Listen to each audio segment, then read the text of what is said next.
How's it going, guys? Charlie from Drunk Guy Explains, and we're here doing Mississippi Stud Hack, how to win more often and start melting those racks and building those stacks. So we have $200 here. Let's go ahead and double check because I'm all about authenticity, and also make sure to show everyone in the eye in the sky that we're on the up and up. I really don't like that when sometimes you have some of these videos and you see a lot of, I would say, cuts where you don't see continuous action.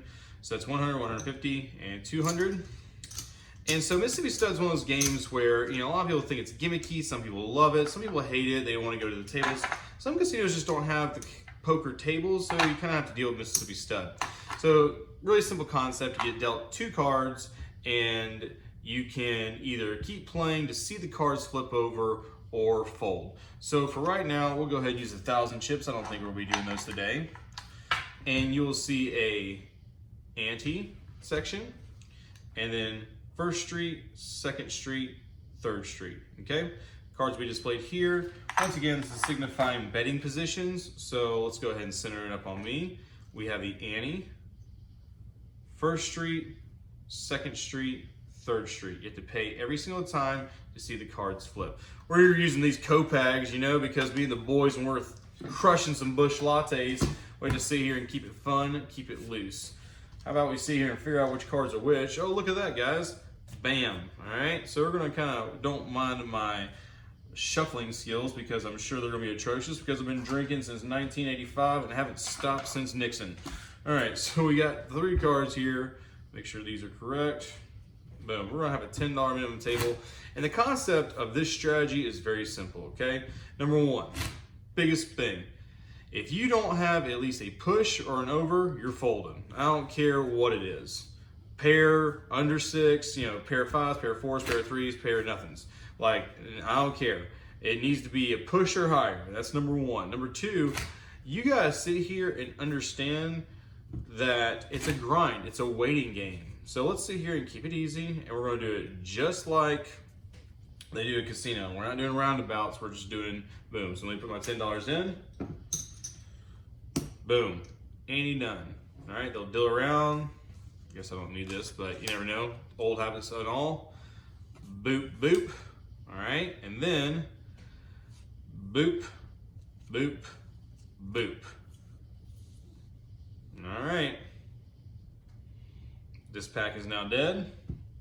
And let's see what we got here, guys. What are we cooking with? 5-10, not 2 overs. We're folding. Boom, fold. And of course, they do what they always do.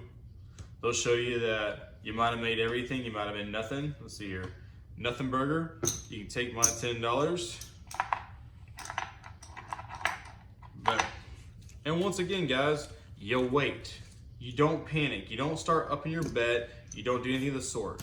You just wait, take your time, breathe in, breathe out, and understand that you're looking for big things, not little things, big things, all right? Like I said, sometimes, I can't tell you, for me, my magic cards, pair of queens. Can't beat it, you just gotta love it, all right? So we're gonna do this again, and let's sit here and figure it out. So, 2 cards, 1, 2, 3, dead deck. All right, let's see what we're cooking with today. Queen 4, not a push, not an over. We're gonna fold. Pair of 4s. And you'd have lost money anyway. You see that, guys? We don't chase, guys, we race. So now you're probably thinking to yourself, well, okay, 2 overs. You know, I want to watch you shuffle and not tell me more. What's step 2? Well, step 2 is this. Wait, I already said it, guys. You wait, you be patient. But there is a step 3. Step 3 is very simple. Your first card up, you need to either be pairing, going for a full house, a straight, or something like that, or it is once again a push or over. Let's sit here and figure out what's going to happen, all right? First of all, put in my ante. 1, 2, 1, 2, 3. Let's see what we're cooking with this time. Jack 2, fold. Fold. You see how easy it is to wait? Just to wait it out and not cry about it? It's okay. When you take all their money, it's gonna be buku. You don't have to worry about it. They're just keeping it warm for you, you know? Like, you're just looking at them saying, you know what, guys? All I know is that you are gonna sit here and just hold my money because I'm walking out with a fat stack of just hoorah, all right? So once again, you sit here, wait, you're like, okay, I know I have to have an over or higher or a push or higher. I know that I don't need to be impatient, I just need to wait. And we know the first card is gonna sit here have to be a push or higher, and you gotta go for something big. So 1 and 2. First street, second street, could be a royal flush right here. We don't know. Let's flip them, guys. King 7, we got a push. All right, so over and a push. Look at that, $10. Let's see what happens. First card's got to be cool. Also a push. Man, we've now made it to what, the 4th rule. All right, so this is where I call it the assessment card. Okay, so this card is going to determine whether you cut and run or you stay for it. For instance, pair of 7s, pair of 8s, pair of kings, all good choices, okay? Realistically, with the 2 cards I have, I can't make a straight, can't make a full house. So with the cards I have, I'm saying this needs to either pair or it has to be a pay card, all depending on what you're feeling, what your odds are. So let's see here. Boom, jacks. Jack is a pay card. So you know what? I have 2 push cards, 2 overs, so I have 4 different ways I can get out of this. 4 out of 13 ain't bad. And there you go, we just got paid. So we were patient, we waited, and we were rewarded. So we had 10, 20, 30, 40 bucks. So let's go ahead and talk about this, Mr. Banker. 10, 20, 30, 40 bucks. Easy peasy, lemon cheesy, you know? Like, all it takes, man, is just be a little patient. It's all good. Just be patient. And now I have to tell y'all guys one more rule. That's it. Very simple process.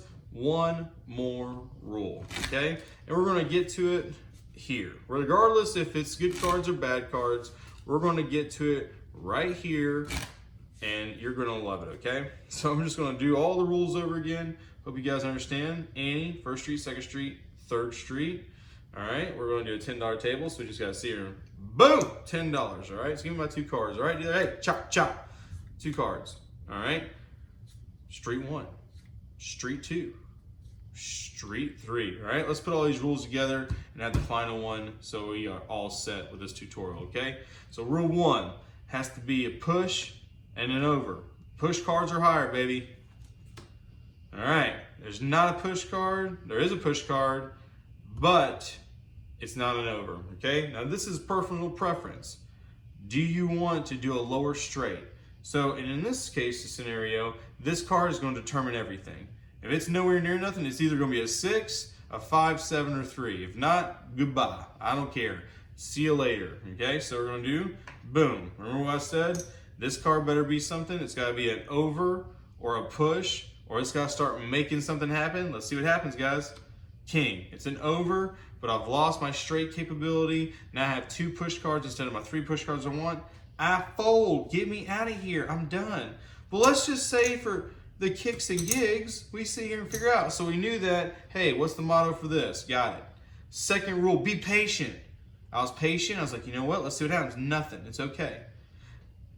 Third rule, boom, over card. Boom, good to go. We like it. All right, this card, the assessment card. Are we going to get paid? Are we making out like bandits? Oh my God, it's Biloxi all over again, kids. We're going to just go for 2s and fews here. So this is right here. Ready, guys? Now, if you followed all these rules and you're still in this game and you're still on this table and you're still making bets, you know what this is? The last rule. It's called get paid, all right? Get paid. So remember, guys, when you're playing Mississippi Stud or Mississippi Mud, depending on how your play styles go, keep these rules in mind. They might save you a few bucks when you have bad hands, and they might be making you buku bucks when you have good hands.